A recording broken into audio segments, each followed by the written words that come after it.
bueno, estamos hablando de multiplicación, ¿se acuerdan? Amén. Y pensaba un poco en estos días, hay una idea, ¿no?, formada en gran parte de la iglesia evangélica que hemos tomado, ¿sí?, de una práctica de la Iglesia Católica Romana, que divide la clase sacerdotal de los llamados laicos. ¿Sí? Si ustedes ven cómo funciona la Iglesia Católica Romana, ven, está el clero, están los obispos, sacerdotes, en fin. Y por el otro lado están los laicos. ¿Sí? Y en muchas congregaciones actualmente todavía marcan la diferencia entre los pastores, ¿no?, aquellos que tienen algún tipo de responsabilidad, y las mal llamadas ovejas. No sé si usted habrá visto a lo largo de su caminar con Dios ese tipo de funcionamiento de alguna congregación, donde todo pasa y depende del pastor. ¿Sí? Todo se centra en el pastor. Ahora,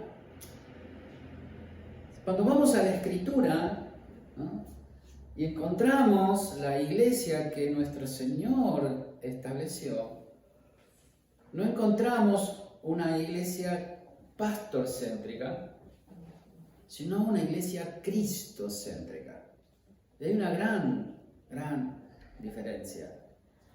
No existe, según las Escrituras, una casta especial apartada para el servicio religioso.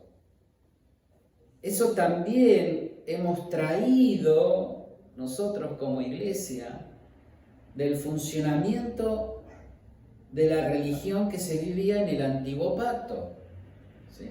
Y lo hemos arrastrado al día de hoy, sino que todos fuimos llamados a servir. Hay una gran diferencia, por eso es tan importante cuando hablamos de poder entender la diferencia de pactos, cómo vivía el pueblo de Dios antes y cómo vive hoy en el nuevo pacto establecido por nuestro Señor Jesús. ¿Creemos en las diferentes gracias ministeriales? Por supuesto que sí. Porque gracias o asignaciones dadas por Dios, la Escritura dice que Él fue el que constituyó. Entonces, honramos a cada una de las gracias diferentes, gracias ministeriales, apóstoles, pastores, profetas, maestros, ¿sí?, evangelistas. Pero no vemos estas gracias, como cargos. ¿Sí? No son cargos dentro de la iglesia, sino que son asignaciones, son funciones dadas por Dios. ¿Sí? Y yo como pastor tendré que dar cuenta delante de Dios de la responsabilidad que Él depositó en mí. Pero cada uno de nosotros también deberá dar cuenta delante de Dios. ¿Por qué? Porque es responsabilidad de todos el avance del reino. Creemos en el orden establecido por Dios, ¿sí?, que dentro de su iglesia Dios ha establecido autoridades, ¿no?, para poder llevar en orden su obra adelante. Pero delante de Dios todos somos responsables del avance de su reino. Y sabe que la Escritura define esto como el sacerdocio universal de todos los creyentes. En el año 1517, don Martín Lutero publica, ¿no?, en su reforma las 95 tesis, y dentro de esas 95 tesis estaba también escrito, ¿no?, el sacerdocio universal de todos los creyentes, que no dependía de un grupo selecto, especial, separado por Dios, sino que a cada uno de nosotros nos tocaba ser parte. Todos somos sacerdotes. ¿Qué es ser sacerdote? Tenemos quizás una idea un poco equivocada, pero el significado de sacerdote es aquel que acerca a Dios a la gente. Eso es ser un sacerdote. Primera de Pedro 2.9 dice: mas vosotros sois linaje escogido, real sacerdocio, nación santa, pueblo adquirido por Dios. ¿Para qué? Para que anunciéis las virtudes de aquel que os llamó de las tinieblas a su luz admirables. Vosotros que en otro tiempo no eras pueblo, pero ahora sois pueblo por Dios, que en otro tiempo no habías alcanzado misericordia, pero ahora habéis alcanzado misericordia. ¿A quién está hablando? A todos. A todos. A todos. ¿Entendemos? Por eso quiero sentar una base, por eso estamos hablando de todo esto, ¿sí? Cuando hablamos de las gracias ministeriales, apóstoles, evangelistas, profetas, pastores, maestros, hemos puesto en un lugar de preeminencia, y no porque no las respetemos, obviamente, no estamos hablando de no respetar, no honrar, no reconocer cada labor, cada responsabilidad dada por Dios. Por supuesto que sí. Pero es como que hemos separado, porque también es mucho más fácil, ¿no? Que se encargue el pastor. Porque es responsabilidad del pastor. ¿Yo para qué estoy? Para venir a escuchar. Cuando en realidad todos formamos parte. Pero fíjese lo que dice, y permitámosle a la Escritura que nos hable, ¿sí? Efesios 4:11 dice: Él mismo constituyó, o sea que no es algo que yo elegí, Dios, a unos apóstoles, a otros profetas, a otros evangelistas, a otros pastores y maestros, a fin, o sea, ¿para qué están? Para que nosotros vivamos rindiéndole pleitesía. Y entiéndase, porque se ha abusado tanto con esto, hermanos, tanto se ha abusado. Dice, a fin de capacitar al pueblo de Dios para la obra del servicio. O sea, las gracias ministeriales que Dios ha puesto dentro de la iglesia y que respetamos y honramos, tienen una función dada por Dios, que es capacitar, instruir, entrenar al pueblo de Dios. ¿Para qué? Para la obra del servicio. Dice, para edificar el cuerpo de Cristo. De este modo todos llegaremos a la unidad de la fe y del conocimiento del Hijo de Dios, a una humanidad perfecta que se conforma a la plena estatura de Cristo. Y fíjense que hay una palabrita que yo resalto, que dice el versículo 13, dice, de este modo, o sea, hay una manera, hay una forma. Dios estableció poner a las gracias ministeriales para capacitar, entrenar en la palabra al pueblo de Dios para algo específico. Y dice, de este modo, de esta forma, siendo entrenados por medio de las diferentes gracias, todos llegaremos a la unidad de la fe y del conocimiento del Hijo de Dios, a una humanidad perfecta que se conforma a la plena estatura de Cristo. ¿Sí? Habiendo establecido, ¿no?, por las Escrituras, de que cada uno de nosotros tenemos una total participación, hermanos, en el establecimiento del reino de Dios, me gustaría que me acompañe a ver algunas características que tienen los que establecen reino.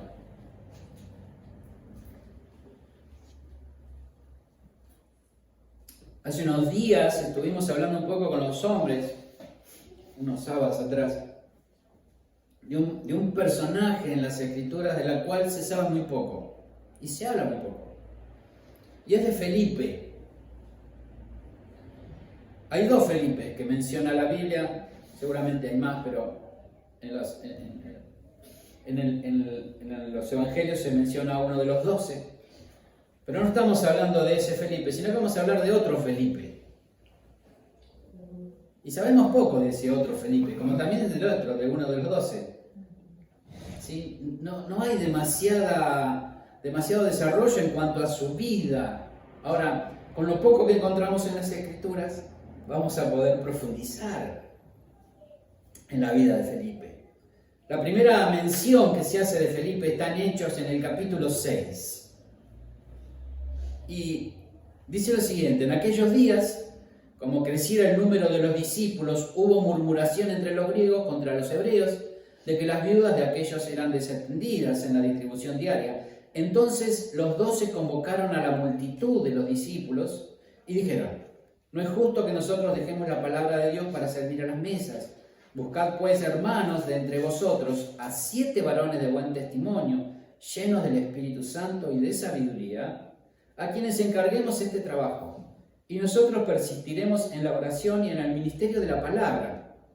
Agradó la propuesta a toda la multitud y eligieron a Esteban, varón lleno de fe y del Espíritu Santo, a Felipe, aquí aparece Felipe, a Prócoro, Nicanor, Timón y Parmenas, y a Nicolás, prosélito de Antioquía, a los cuales presentaron ante los apóstoles, quienes orando les impusieron las manos. ¿Para qué los buscaron? Para servir las mesas. ¿Sí? Ok.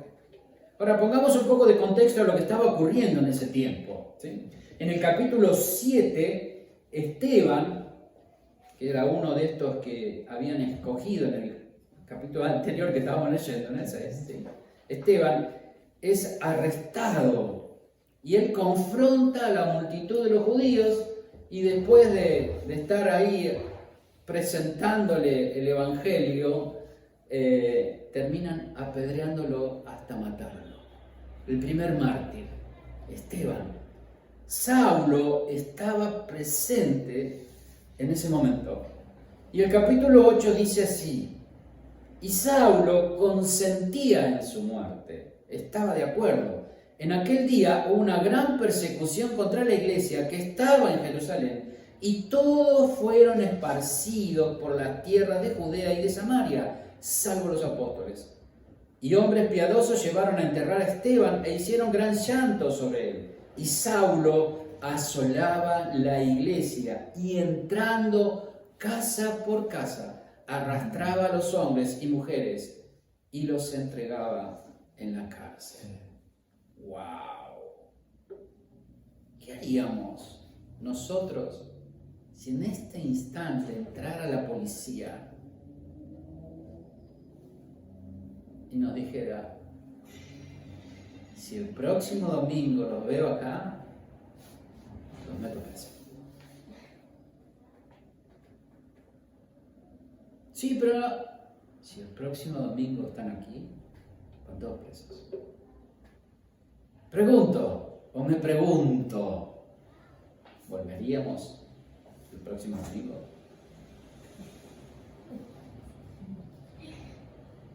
Sí. Qué pregunta, ¿no? Qué situación. Pero Felipe dice, Saulo se metía en las casas, en los lugares donde había cristianos, y los metían en la cárcel. Ese era el contexto que la iglesia estaba viviendo. Estaban siendo perseguidos, fueron esparcidos. Y cuando dice que fueron esparcidos, no es que estábamos todos juntos acá y decimos cada uno para su casa. No. Cuando dice que fueron esparcidos, tuvieron que irse. Ese era el contexto que estaba viviendo la iglesia. Ahora, vamos a ver un poco cuál fue la actitud de Felipe, uno de los que poco se menciona, ¿no? Dice que era aquel que servía las mesas. Ahora, entiendo por la palabra que la actitud de Felipe no fue de tratar de entender lo que estaba pasando, ¿no? O qué estaba haciendo mal. Creo que muchas veces nosotros nos hemos preguntado, Y ayer hablábamos con un hermano del tema, lo charlábamos. Muchas veces nos hemos llegado a preguntar, ¿pero qué estoy haciendo mal? ¿Por qué me está pasando todo esto? ¿Qué había hecho mal, Felipe? Nada. Nada. Vino una persecución sobre la iglesia. Y mencionamos a Felipe como podríamos mencionar la vida de cualquier otro cristiano. No había hecho nada. Entonces él ni siquiera se detuvo a pensar, ¿qué estaría haciendo mal? ¿No? A veces la situación adversa nos lleva precisamente a eso, a preguntarnos, oh Dios, ¿por qué? ¿Qué está pasando? ¿Por qué estoy pasando sobre estas cosas? Job, los amigos de Job, a veces somos como los amigos de Job, ¿no? Porque los amigos de Job, ¿qué le dijeron? Si vos te está pasando todo esto, porque algo hiciste. Porque si no hiciste nada malo, entonces no te tiene que pasar nada malo. Esa es nuestra lógica humana. Esa es nuestra lógica humana. Como yo soy bueno, como yo cumplo con el Señor, no me tiene que pasar nada malo. Ahora, el tema es, y tendríamos que entrar en otro tema de prédica, pero ¿a qué consideramos malo nosotros? Porque nosotros que vemos el ahora, solamente vemos el momento que estamos viviendo, no vemos más allá, no podemos ver más allá del hoy.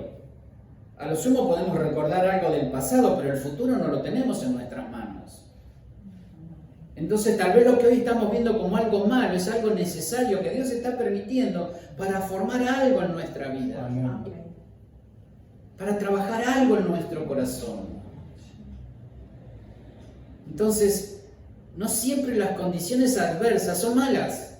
¿Pero qué estás diciendo? Por supuesto. No siempre las condiciones adversas son malas. Porque nos están llevando y en algunos casos nos van forzando. Porque a veces somos tan duros, ¿no? Tan cabeza dura. ¿Qué es lo que pasó, hermanos, con la iglesia primitiva? Ellos estaban tan bien, que Dios, ¿qué hizo? Permitió una persecución. Y esa persecución, que después lo vamos a estar viendo, se transformó en la extensión del reino. No se deprimió Felipe por lo que le estaba pasando. No pensaba que es injusto, Señor, lo que me está pasando, porque como yo soy tan bueno no me lo merezco. Sino por el contrario, por tener en claro, ¿qué cosa, hermanos? Su propósito. Pudo ver a la adversidad como una posibilidad, un medio para extender el reino de Dios. Y ahora lo vamos a ver. Ya en este punto deberíamos redefinir lo que entendemos por propósito. ¿Cuántas veces, y yo fui uno de los que alguna vez dije, y me han dicho a mí, Dios tiene un propósito con tu vida?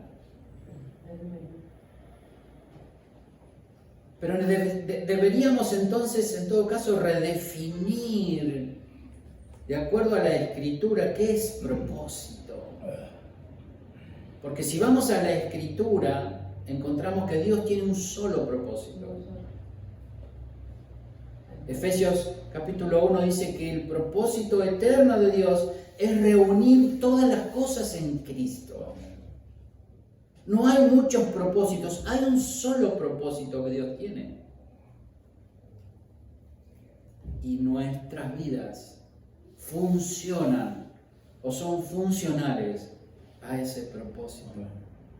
Supo Felipe aprovechar la adversidad, hermanos, para convertirla en una oportunidad de predicar el Evangelio. Fíjese lo que hizo en medio de este contexto, ¿sí?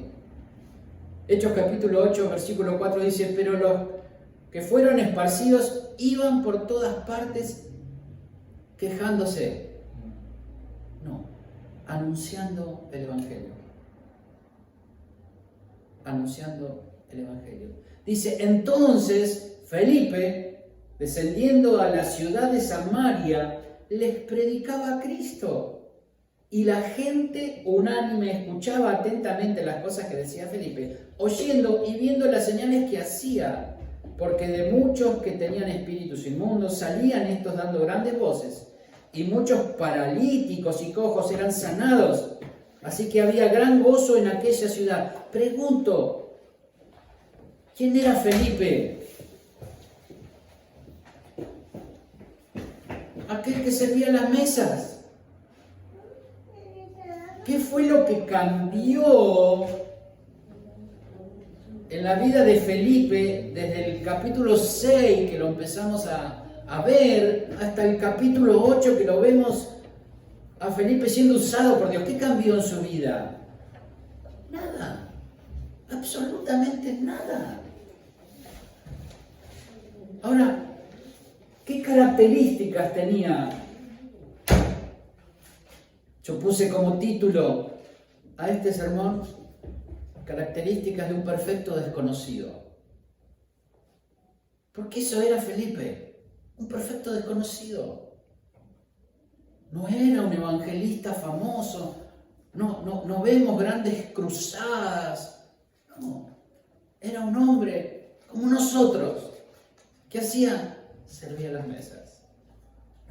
Servía las mesas.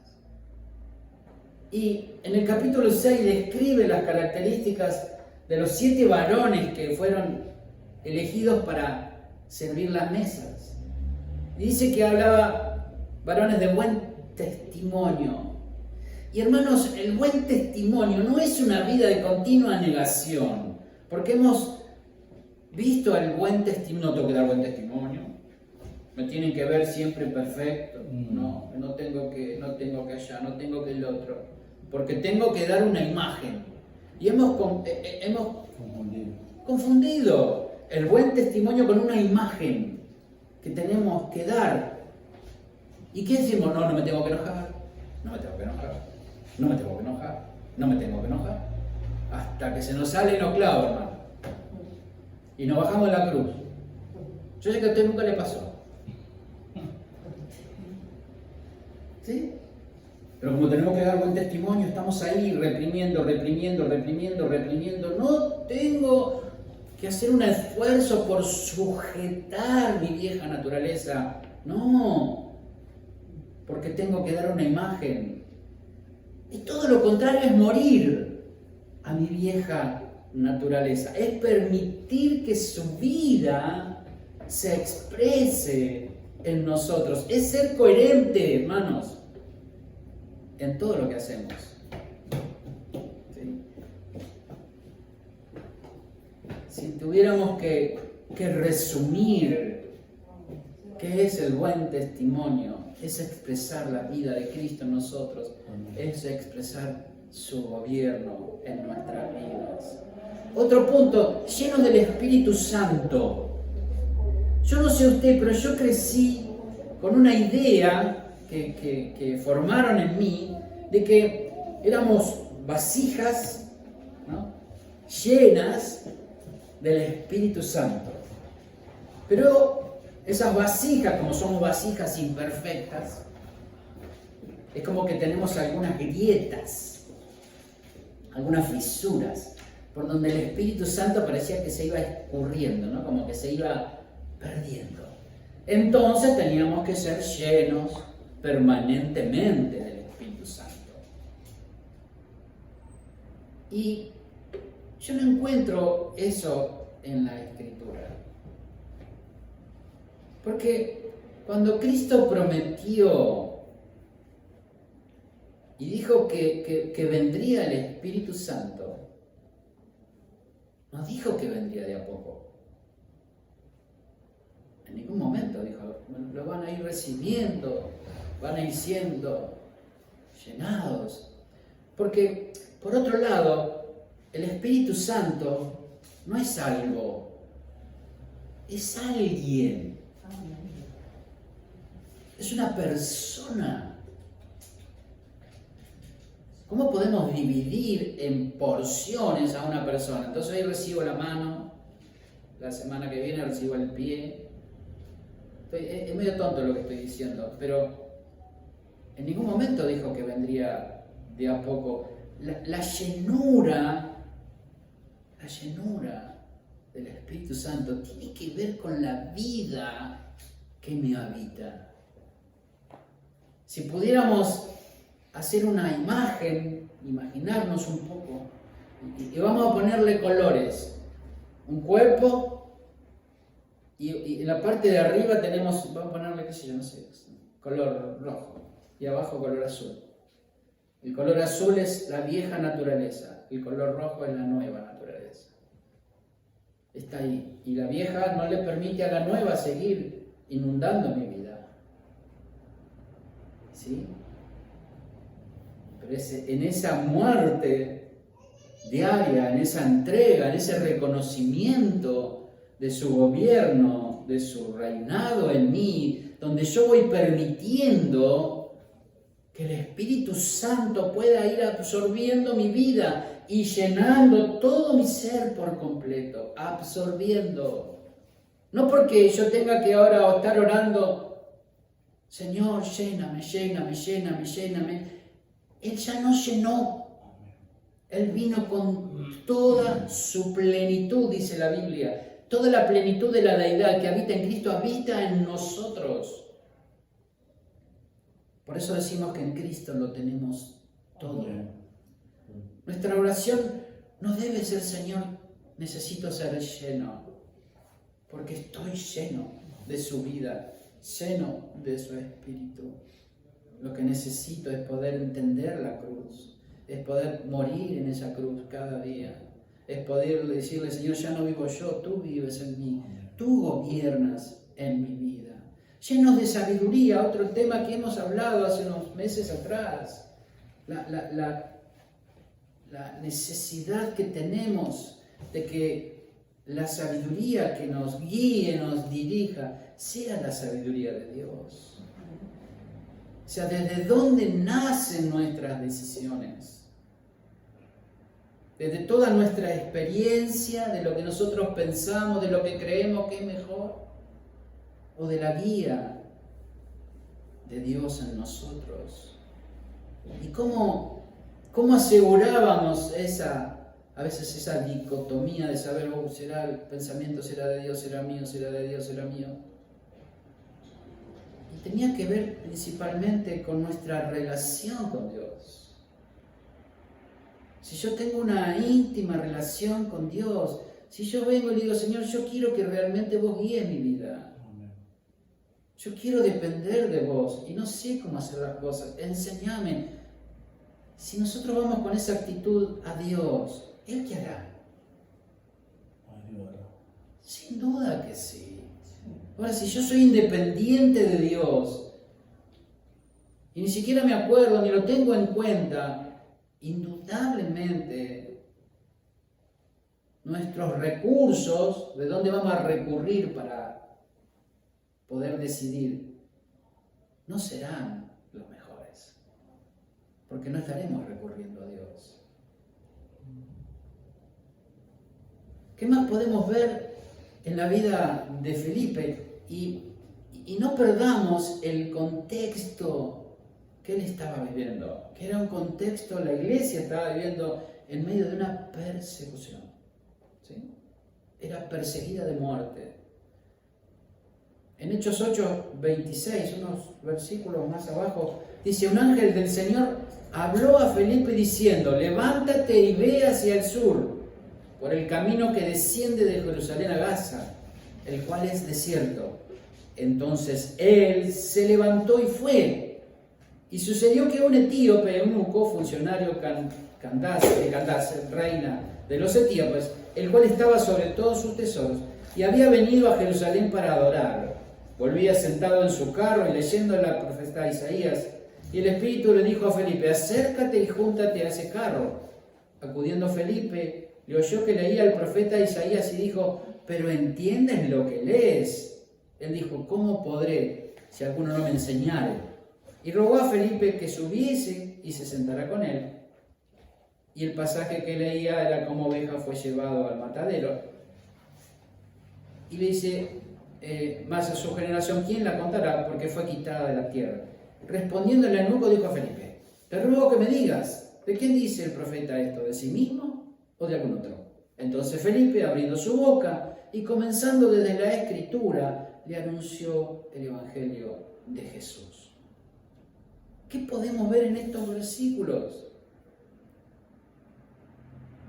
En el versículo 26 dice: un ángel del Señor le habló a Felipe, diciendo,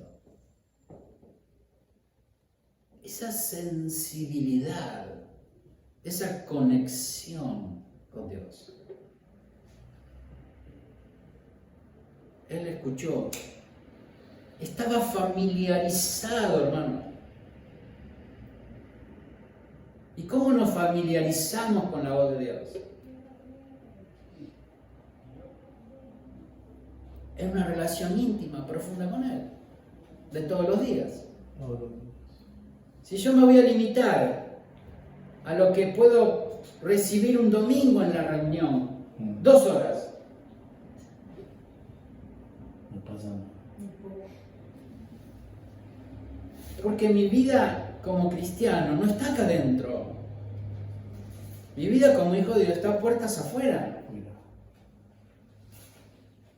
Hermano, como dije, nosotros en la semana podemos juntarnos 2 horas un domingo, 2 horas un miércoles. Ahora, 4 horas contra ¿cuántas horas de todos los días de la semana tenemos? Entonces nunca podemos pensar que nuestra vida espiritual se va a desarrollar aquí adentro y es responsabilidad del pastor.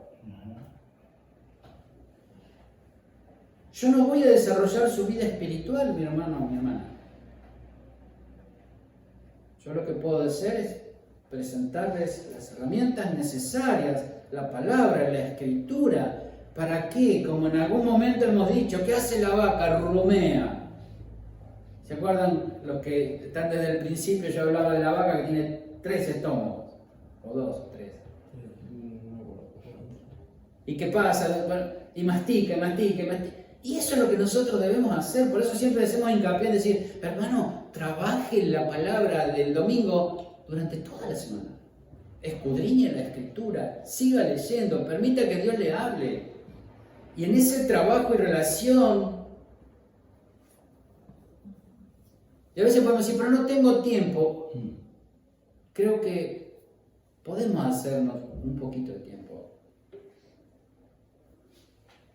No necesitamos horas.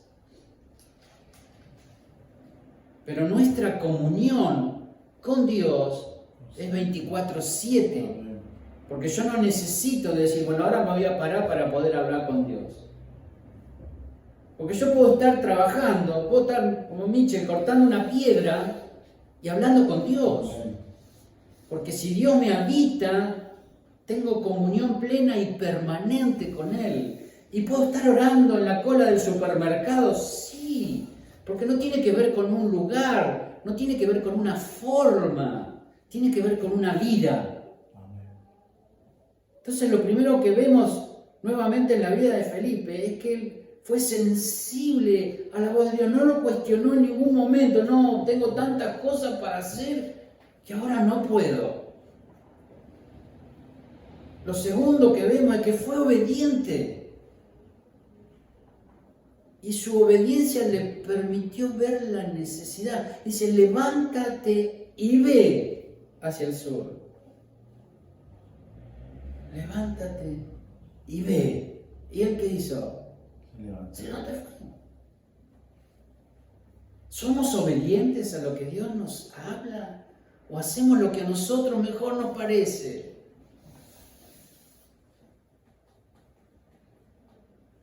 A veces hacemos como Abraham. ¿Y por qué lo traigo a Abraham? Porque es un ser humano igual que nosotros. A pesar de que fue el padre de la fe. Pero Abraham quiso ayudar a Dios Y muchas veces nosotros tratamos de ayudar a Dios. Como no vemos que la cosa salga, entonces tratamos de alguna manera a ver de qué podemos. Y si Dios nos está diciendo, esperá, confía, descansa en mí. Sí, pero, y siempre tenemos un pero. Siempre le ponemos un pero al Señor, tratando de justificar ¿qué? Nuestra impaciencia, tratando de justificar nuestra falta de confianza, nuestra propia inseguridad. Pero Dios, que nos ama tanto y nos está tratando de enseñar, nos pone en situaciones que la vida hace que se desarrolle en nuestro interior. Nuestra fe, nuestra confianza, nuestra espera. El fruto del Espíritu Santo, hermanos, en nosotros. No surge simplemente de la nada. Hay un proceso en nuestra vida. Si usted tiene una planta en su casa y quiere obtener un fruto, va a tener que trabajar. Va a tener que preparar la tierra, va a tener que sembrar la semilla, va a tener que regarla, va a tener que trabajar, porque hay un proceso para que se produzca el fruto. Nuestra vida está siendo procesada para que el fruto del Espíritu se pueda desarrollar en cada uno de nosotros. Su obediencia le permitió ver la necesidad que vio un hombre que venía leyendo las Escrituras. La obediencia lo llevó a ver, como Dios ve, la necesidad. ¿Sí? Y por otro lado vemos también a un hombre entrenado en la palabra. ¿Por qué? Porque este eunuco le preguntó, ¿qué es esto que estoy leyendo? No lo entiendo. Y dice que él desde las Escrituras comenzó a explicarle y presentarle el Evangelio. ¿Qué nos impide, hermanos, entrenarnos, capacitarnos en la Escritura? ¿Qué nos impide? Somos nosotros mismos los que muchas veces nos limitamos. Porque, seamos sinceros, creo que si quisiéramos acomodar nuestros tiempos, podemos hacernos un espacio así 1 hora por semana. 1 hora por semana. 1 hora por semana, vuelvo a repetir. Tenemos profesores que se preparan, capacitados para entrenarnos en la palabra. Y tenemos un estudio, 1 hora por semana. Si no podemos separar 1 hora en la semana, estamos complicados.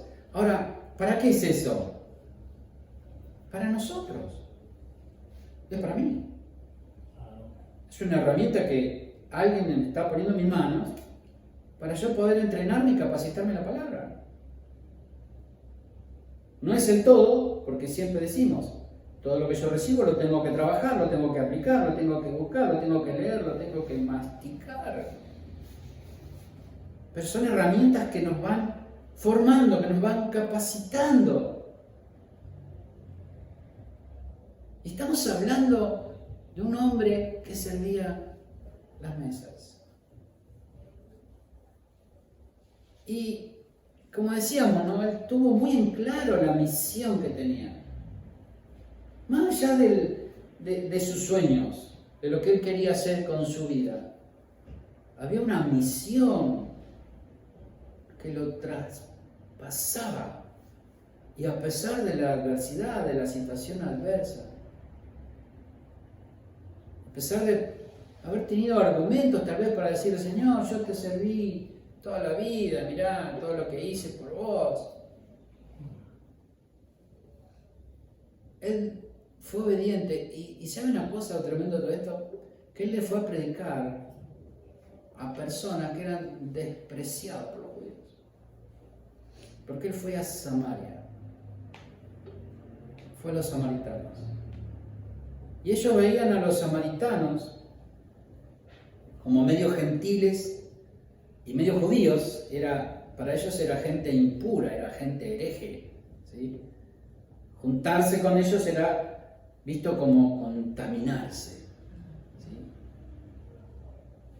Que Felipe fuera a predicar a Samaria era algo totalmente revolucionario para la época. Pero se estaba cumpliendo una palabra, y fue la de Hechos, capítulo 1, versículo 8, dice: me seréis testigos en Jerusalén, en Judea, en Samaria y hasta lo último de la tierra. Amén. Ahora, como decíamos, Felipe no era alguien destacado, alguien de renombre religioso en la época, ¿no? Acá viene el gran siervo de Dios. ¿Escuchó esa frase alguna vez? ¿O ha leído esa frase alguna vez? Gran campaña evangelística de milagros, con el gran siervo de Dios. Y si uno se detiene a leer, hay una gran contrariedad en ese gran siervo. Porque si uno es siervo, no puede ser grande. ¿Me explico? Si uno es siervo, no puede ser grande. Los siervos servían a sus amos. Entonces hemos confundido mucho ese tema, ¿sí? Simplemente Felipe era parte del cuerpo, era parte de la familia de la fe, así como cada uno de nosotros. Era uno más que servía las mesas, pero su vida sumaba al propósito eterno de Dios. Y sabe que podemos tener sueños personales y está perfecto. Y es hermoso poder soñar en Dios, porque tenemos todo su respaldo, toda su dirección. Si está dentro de la voluntad de nuestro Dios, es una garantía de éxito. Entonces podemos tener, por supuesto que sí. Llamémosle propósito personal, por supuesto que sí. Pero nunca nuestro propósito puede estar por encima del de Dios. Entonces, mi propósito de ser un empresario exitoso, bienvenido sea. Pero debe, de alguna manera, ser funcional al propósito eterno de Dios, que es reunir todas las cosas en Cristo. ¿Qué quiero decir con esto? ¿Puedo ser un médico? Sí. ¿Puedo ser un ingeniero, un piloto de avión? Sí. Por supuesto que sí. Pero nunca debo olvidar que soy un hijo de Dios y que debo extender el reino en el lugar donde Dios me pone. Entonces voy a ser el mejor piloto de la aerolínea, me voy a destacar, pero voy a poder hablarle a mis compañeros de Dios.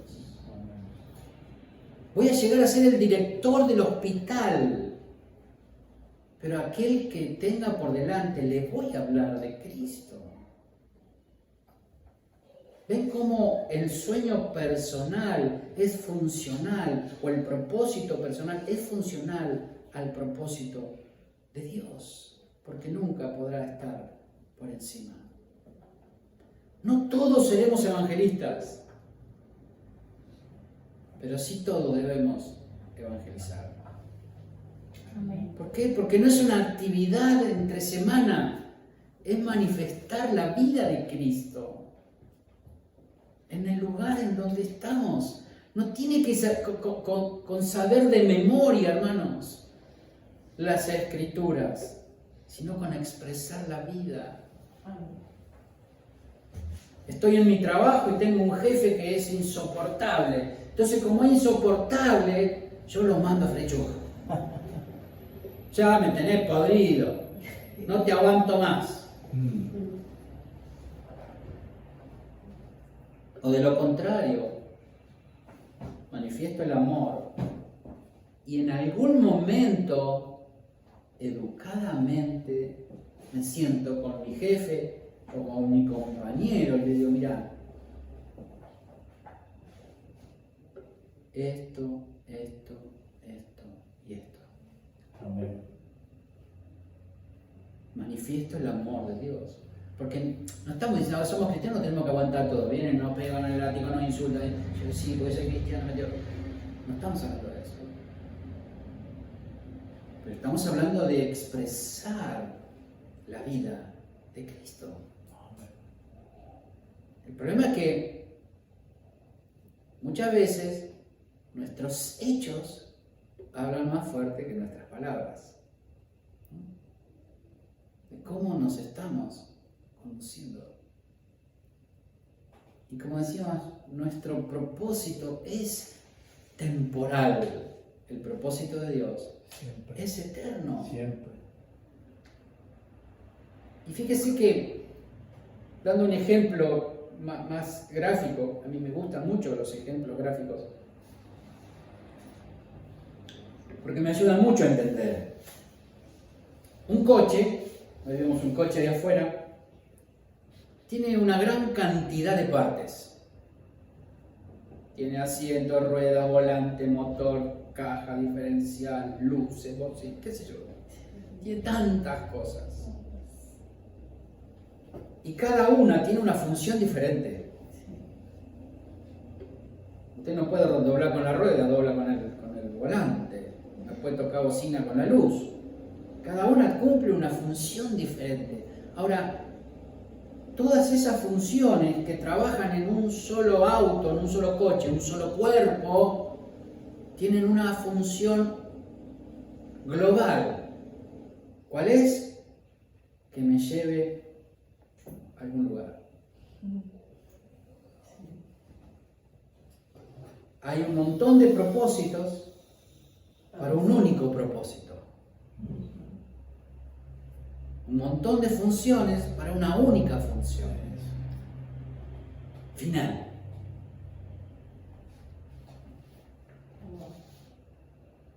¿Vieron cómo es? ¿Cómo funciona nuestra vida? Soñemos en grande, hermanos en Dios. Soñemos en grande. Pero nuestro propósito personal tiene que estar en función del propósito general o propósito de Dios, eterno de Dios. Y sabe una cosa, que tenemos todo lo necesario para poder hacerlo, porque tenemos la vida de Cristo en nosotros. Hermanos, como hemos escuchado y lo repito cada tanto, lo mejor no está por venir, lo mejor ya vino.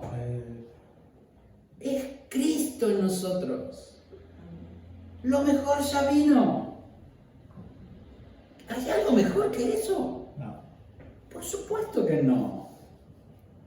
Después cada uno de nosotros estaremos en un proceso de crecimiento, de desarrollo, que tiene que ver con lo temporal, con lo pasajero. Sí, no vamos a negar la realidad.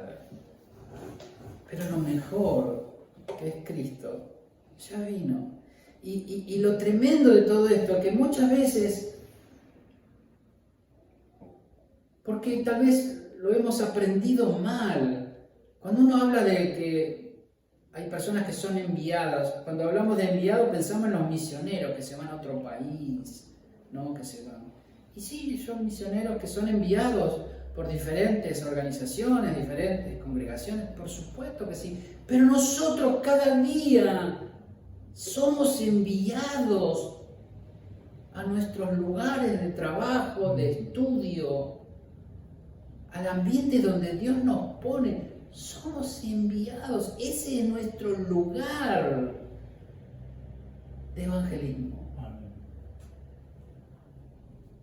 No necesitamos irnos a otra nación para ser enviados por Dios, porque esa tarea, como hablamos desde el principio, no es de unos pocos, es de todos. Porque somos esos sacerdotes que acercamos a la gente a Cristo, a Dios. Y no necesariamente tenemos que andar con una Biblia abajo del brazo para que nos reconozcan como hijos de Dios. Porque no tiene que ver con nuestra imagen. Jesús se acercó y les dijo: toda autoridad me ha sido dada en el cielo y en la tierra. Toda, no un poco, toda. Toda. Por tanto, vayan y hagan discípulos a todas las naciones y bautícenlos en el nombre del Padre, del Hijo y del Espíritu Santo, enseñándoles a cumplir todas las cosas que les he mandado. Y yo estaré con ustedes casi todos los días. No, todos. Todos los días. 24 hasta el fin del mundo. Amén. Mis hermanos, no hay nada que nos impida manifestar a Cristo. Amén. Nada. Pedro tuvo que tomar una decisión cuando lo vio al Señor venir caminando en las aguas. ¿Sí? Muchas veces nosotros tenemos esas aguas adelante. Mi pregunta es: ¿están dispuestos a caminar sobre el agua? Dios nos desafía: ¿están dispuestos a venir y caminar sobre las aguas? ¿Cuáles son esas aguas? Cada uno sabe cuáles son esas aguas. Las que tiene por delante. Vamos a ver. ¿Estás dispuesto a confiar en mí? En definitiva, lo que le estaba diciendo Jesús a Pedro: ¿crees en mí? ¿Confías en mí? Entonces caminá, vení, avanzá. ¿Estás dispuesto a caminar sobre las aguas? Somos portadores de esa vida, de la vida de Cristo en nosotros. Eso es lo que nos habita. ¿Cuál es la solución para la humanidad? Cristo, no hay otra cosa. No porque las guerras, no porque la pobreza, no por... ¿Cuál es la solución? Es Cristo. ¿Qué tenemos en nosotros? Cristo, no porque yo con mi mujer, me llevo a remar, no sabe lo mal que estoy. ¿Cuál es Cristo? No, porque mi hijo es un rebelde. Hermano, ¿cuál es? No, hay que llevar a un psicólogo, el psicólogo. No estoy en contra de la psicología, por favor, para nada. A veces es necesario, sí. Pero ¿cuál es la solución para la humanidad? Es Cristo, hermano. ¿Tenemos la solución a los problemas de la humanidad? Sí. Amén. Sí. Y a veces nos agarramos la cabeza junto con nuestro vecino, nuestro compañero. Sí, qué terrible, qué tal la situación, la verdad, qué difícil. No sé qué vamos a hacer. Qué soledad. ¿Y ahora cómo vamos a solucionar esto? Y bueno, qué sé yo, habrá que seguir aguantando. ¿Alguna vez escuchó a alguien decir así? Y bueno, qué sé yo, tendremos que seguir aguantando. Portamos la llave, hermanos, del cielo para cada ser humano sobre esta tierra. Tenemos el poder de la vida eterna en nosotros, o la condenación eterna en nosotros, en nuestras palabras. Hablábamos de la lengua ayer con un hermano. ¿Qué vamos a hacer? ¿Qué vamos a hacer? Me gustaría terminar escuchando una canción muy vieja